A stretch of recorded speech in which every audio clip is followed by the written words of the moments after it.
this is Adam from Burton Training, and I got a quick tip for y'all to take advantage of this morning. I'm trying to hit y'all early before, let me see what time it is. We got, all right, it's 7:23. So I'm trying to hit you early before you get to Chick-fil-A and all that good stuff. So most people don't understand that there are certain things you shouldn't have for breakfast. Man, I'm gonna start off with a few, and then I'm gonna give you some things you can have in replace. Number one, oatmeal. Number one, especially if it's the packaged oatmeal, that packaged oatmeal is probably running you about over 15 grams of sugar, and you definitely don't want to eat it alone, especially if you're diabetic.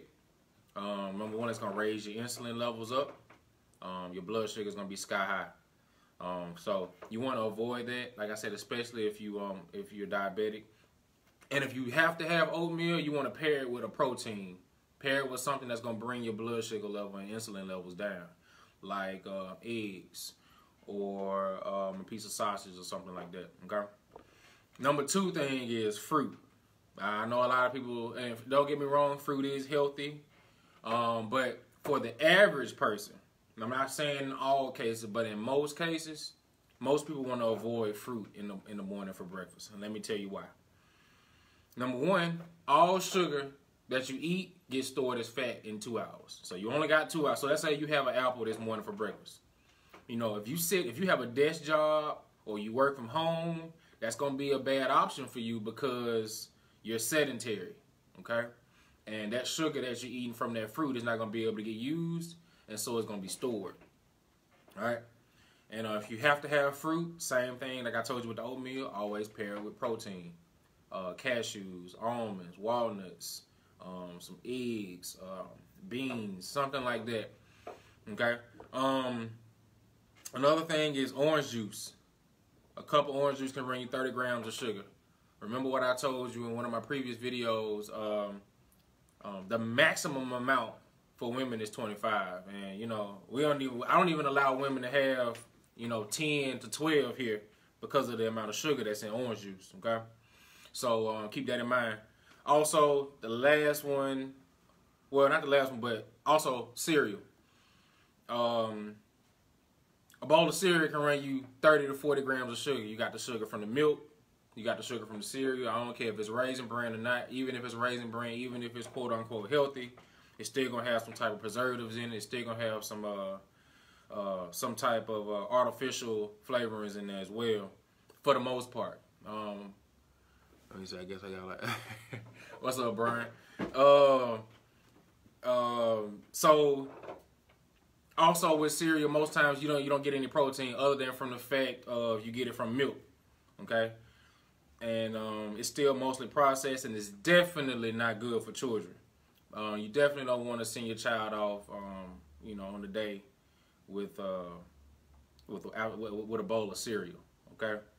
Because that's something you don't want your child going there on a sugar rush. You don't want your child going to school with starting off his day with 40 grams of sugar. You got the sugar from cereal, and then you got the sugar from orange juice. You see what I'm saying? So just imagine, let's say if you had cereal and then you had orange juice, we talking 40 to maybe even 50 grams of sugar depending on how big that orange juice glass was. So, we got to keep that in mind. And then last but not least, we're going to go with toast. Toast is a big thing. Bread is a big thing a lot of people like to add with their breakfast. And nothing's wrong with it if it's a cheat day, if it's, a few times a week. But you got to start considering toast, bread, all that stuff is pretty much still sugar. And especially in the morning time, you don't want to have that. Especially if you're sedentary, especially if you have a sit-at-home job where you sit at a computer or you're not very active. Toast, orange juice, cereal, fruit, and oatmeal are all going to be things you want to avoid for those type of positions. Now, so what should I eat for breakfast? Typically, the first thing you want to put in your body is water. Just to be honest, I know that sounds cliche, but water going to be the first thing you want to put into your body, or tea. Not sweet tea though. You don't want to have something. You don't want to start your day off with any sugar like that. If you can drink your tea straight, some type of herbal tea. I don't mean Lipton or anything like that. You need some actual tea, like white tea or something with some actual good cleansing herbs in it that can actually benefit you.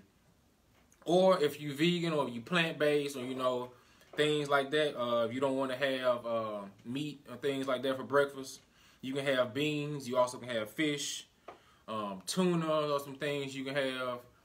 I would try to get out of the psyche of that breakfast food has to be certain foods, because the more you attach to that, the harder it's going to be for you to step outside your comfort zone and add new foods to breakfast. All right? So that's pretty much all I got. You know, I ain't going to take up too much of y'all time. I appreciate y'all listening. Use this information today. Use it for the rest of the week. Use it for the rest of your life. And I promise you it'll work. Talk to you soon.